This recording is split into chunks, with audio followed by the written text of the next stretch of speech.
ወንድምሽ ሰው ገድ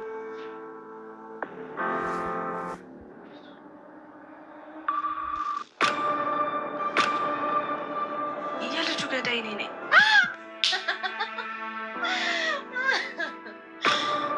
በአንተ ቦታ ከሆነና ሳላስበው ሞቶብኝ ቢሆን ኖሮ ደግሞ አስበኸው። ትናንትና ማታ እዚህ ቤት ውስጥ የነበረችዋ ሴት ማነች? ንገሪኝ፣ ማነች? እኔ አላውቃትም።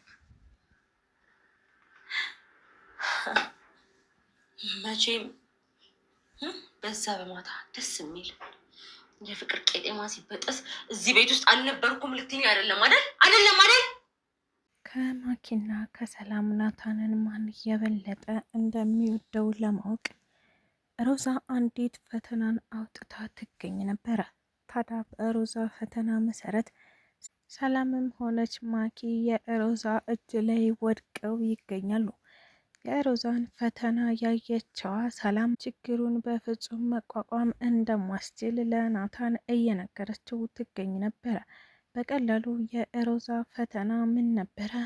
አንድ የናታን የስራ ባልደረባውን ወደ ቤት በመላክ እናም ደግሞ ስራ እንደተበላሸባቸው አስመስሎ ለናታን ሲነግረው ናታን ደግሞ በስሜት ተነዳርቶ ልጁን በቦክስ ብሎት እንዲወድቅ ከዛም ደግሞ ከወደቀ በኋላ ልጁ እንደሞተ አድርገው ማሳየት ነበር። ይህ ሁሉ የሮዛና የእናቷ እቅድ ነበረ። ምክንያቱም ከሰላምና ከማኪ ልጄን ማን ይወደዋል ስትል የሮዛ እናት ጥያቄ እያቀረበች ስለነበረ ነው። እንግዲህ ሮዛ ከሁለቱ አንዳቸውን ለመለየት ይህንን ፈተና ማውጣት ይኖርብናል በማለት ብቻ ግን ሰላምዬ ይቅርታ አድርጊልኝ በዚህ በማይረባ ፈተና ስለፈተንኩሽ፣ ነገር ግን እንደምታልፊው እርግጠኛ ነኝ ትል ነበረ። ታዲያ በእቅዳቸው መሰረት ናታን ልጁን በቦክስ ካለው በኋላ ራሱን ስቶም ወድቆ ይገኛል። እናም ሞቷል በማለት ሰላምን እንዲሁም ደግሞ ማኪም ከውጭ ስትመጣ እንዲያዩት አድርገው ነበረ። ማኪም ታዲያ አሁን ላይ ስራዋን ቀጠለች። እሱም ምንድን ነው ናታንን ቮይስ ሪካርድ ማድረግ እና ልጁ እንዴት ነው የሞተው፣ እንዴት አድርገህ ነው የገደልከው ስትልም እየጠየቀችው ትገኝ ነበረ። ናታንም እንዴት እንደሆነ አላውቅም፣ ነገር ግን በአንድ ቦክስ ነው የሞተብኝ ሲልም አስረድቷት ይገኛል። ታዲያ ይህም አልበቃሽ ያላት ማኪ በድጋሚ ቪዲዮ እየቀረጸች አሁን አላገባሽም ትለኝ እንደሆነ አይሃለውኝ፣ ከዚህ በኋላ በዚህ ቪዲዮ አስረሃለሁ፣ አሁን ቬሊን መምረጥ ነው የኔ ስራ ትል ነበረ። ይህንን እያየችው ሰላም ግን የምታደርገው መላው ጠፍቶባት ቆይ ምን ልናደርግ ነው እያለችም ትገኛለች። ጭንቀት ውስጥ እየገባችዋ ሰላም የልጁ አስከሬን ምን ሊደረግ ነው፣ ከዛስ የልጁ ቤተሰቦች ምን ሊባሉ ነው እያለችም ጥያቄዋን ቀጥላ ነበረ። ታዲያ ሮዛም ሆነች እናቷ የልጁን አስከሬን እናስወግደዋለን፣ ነገር ግን ማናችሁም ብትሆኑ ወደ ህግ እንዳትሄዱ እናም ልጄን አሳልፋችሁ እንዳትሰጡብኝ፣ እኔ ናታን ሲታሰር ማየት ለእኔ ሞቴ ነው እያለችም እያስጠነቀቀቻቸው ትገኝ ነበረ። ማኪ ቀና በማለት እማዬ እኔ እኮ የውጭ ሰው ወይም ደግሞ ባዳ አይደለሁም፣ ለምንድን ነው እኔን የምታስጠነቅቅኝ ትላታለች። ታዲያ የናታን እናት እንደዛ አይቼ አይደለም ማኪዬ፣ ለልጄ ካለኝ ፍቅርና ጉጉት እየተነሳ ነው። ሰላምዬ አንቺን ብትሆኚ ምንም ነገር እንዳትናገሪ ትላት ነበረ። ሰላምም እሺ እማዬ፣ ግን ታዲያ የልጁ አስከሬን ምን ሊደረግ ነው ትላታለች። እሱን በራሴ መንገድ አስወግደዋለሁ የምትለው የናታን እናት የሁለቱን ፈተና መጨረሻ ለማየት የልጁን አስከሬን ከሮዛ ጋር ለማስወገድ እየሞከሩ ይገኙ ነበር። በዚህን ሰዓት ማኪ ቪዲዮዎችን እየቀረጸች ከዚህ በኋላ ሁላችሁም እጅ ላይ ወድቃችኋል፣ በዚህ ቪዲዮ እያስፈራረሁኝ የምፈልገውን ነገር ታደርጉልኛላችሁ እያለችም በሳቅና በደስታ ፈንጠዝያ እየረገጠች ትገኛለች። ሰላም ሰላም፣ ጤና ይስጥልኝ ውድና የተከበራችሁ ቤተሰቦቼ እንዴት ናችሁ? እግዚአብሔር ይመስገን እኔ በጣም ደህና ነኝ። በያላችሁበት ሰላማችሁ ይብዛ እያልኩኝ እንኳን ወደ መንቢ ቲዩብ በሰላም መጣችሁ። ለዚህ ዩቲዩብ ቻናል ደግሞ አዲስ ከሆናችሁ ሰብስክራይብ እያደረጋችሁ ቤተሰቡ ሆኑ። እንዲሁም ደግሞ ሀሳብ አስተያየትም ካላችሁ ኮሜንት ላይ መጻፍ ትችላላችሁ። ቪዲዮን ከወደዳችሁት ላይክ እና ሼር ማድረጋችሁን እንዳትረሱ። ከወዲሁ ለምትሰጡኝ አክብሮትና ፍቅር እያመሰገንኩኝ ዛሬ ደግሞ ሮዛ ፊልምን ክፍል 20 ይዤላችሁ መጥቻለሁ። እስከ ቪዲዮ ፍጻሜ አብራችሁኝ ቆዩ። እንግዲህ ተወዳጇ ሮዛ ዛሬም ማስደመሟን እንደቀጠለች ትገኛለች። ለወንድሟ ስትል ዋጋ እየከፈለች ያለችዋ ሮዛ አሁን ደግሞ በናታን ዙሪያ ያሉትን ሁለት እንስቶች ለመፈተን አዲስ ነገር ፈጥራ ትገኝ ነበረ።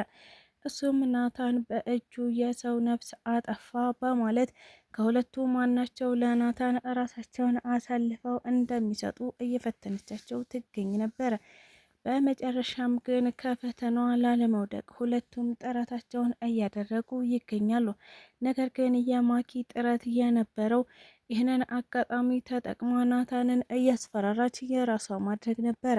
በሌላ በኩል ደግሞ ተቀናቃኟ ሰላም ናታንን አሳልፋ ላለመስጠት የልጁ ደም እኔን አላስተኛኝም፣ ልጁን ስትገለው በአይኔ አይቻለሁ፣ ስለዚህ በተደጋጋሚ እየመጣ ስላስጨነቀኝ አሁኑኑ ለፖሊስ መደወል አለብኝ ትለው ነበረ። ናታንም ሰላምዬ ቆይ እንዴት እንደዚህ ታደርጊያለሽ? እኔን ለፖሊስ አሳልፈሽ ልትሰጭኝ? እያለም መጠየቁን ቀጥሏል። ታዲያ ሰላምም አይ ናታን እንደዛ አይደለም የልጁ ገዳይ እኔ ነኝ፣ እናም እኔ ነኝ ራሴን አሳልፌ ለፖሊስ የምሰጠው ትለው ነበረ።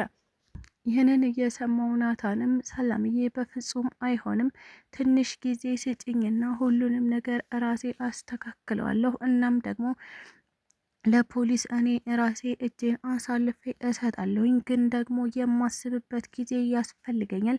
በፍጹም አንቺ ለኔ ብለሽ ይህንን ዋጋ እንድትከፍሊ አልፈልግም እያለም እያከላከላት ይገኝ ነበረ። ሰላምም ነገሮችን መቋቋም ስላቃታት ናታንም እንዲታሰርባት አትፈልግም። ነገር ግን የልጁም ነፍስ ፍትህ ማግኘት አለባት ብላ በማሰብ ነበር ይህንን ውሳኔ እየወሰነች የምትገኘው።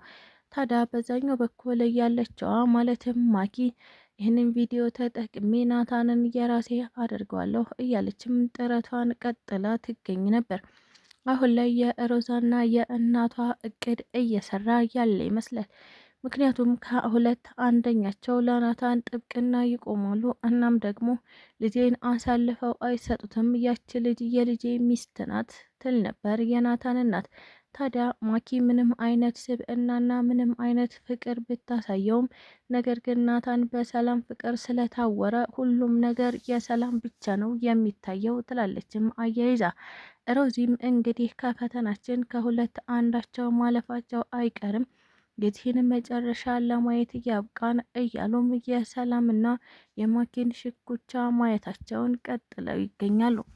ነገር ግን ውጤቱ እጅግ በጣም አሳፋሪ ነበረ። እሱም ምንድነው? ማኪ በመጨረሻ ወደ ፖሊስ ስልክ በመደወል የፖሊስ ስልክ ነው ወይ በማለት አንድ ጥቆማ ለማድረስ ፈልጌ ነበረ ስትልም የናታንን ወንጀሎች ለመናዘዝ እየሞከረች ትገኛለች። ታዲያ ናታንን አሳልፋ ለመስጠት እየሞከረች የምትገኘው ማኪ አሁን ላይ የምርም ለፖሊስ ተናግራ ናታንን ታሳስረ ይሆን ወይስ ደግሞ የተሳሳተ ስልክ ነው የደወልኩት ብላ ፖሊሶችን ታስቀይስ ሲሆን እሱን በቀጣይ ቪዲዮ የምናየው ይሆናል። ስለተከታተላችሁኝ እጅግ አድርጌ አመሰግናለሁ። ለቻናሌ ደግሞ አዲስ ከሆናችሁ ሰብስክራይብ እያደረጋችሁ ቤተሰብ ሁኑ። እንዲሁም ደግሞ ሀሳብ አስተያየትም ካላችሁ ኮሜንት ላይ ጻፍ ማድረግ ትችላላችሁ። ቪዲዮን ከወደዳችሁት ላይክ እና ሼር ማድረጋችሁን እንዳትረሱ። ኢትዮጵያ ለዘላለም ትኑር እያልኩ ሰናበታችኋለሁ።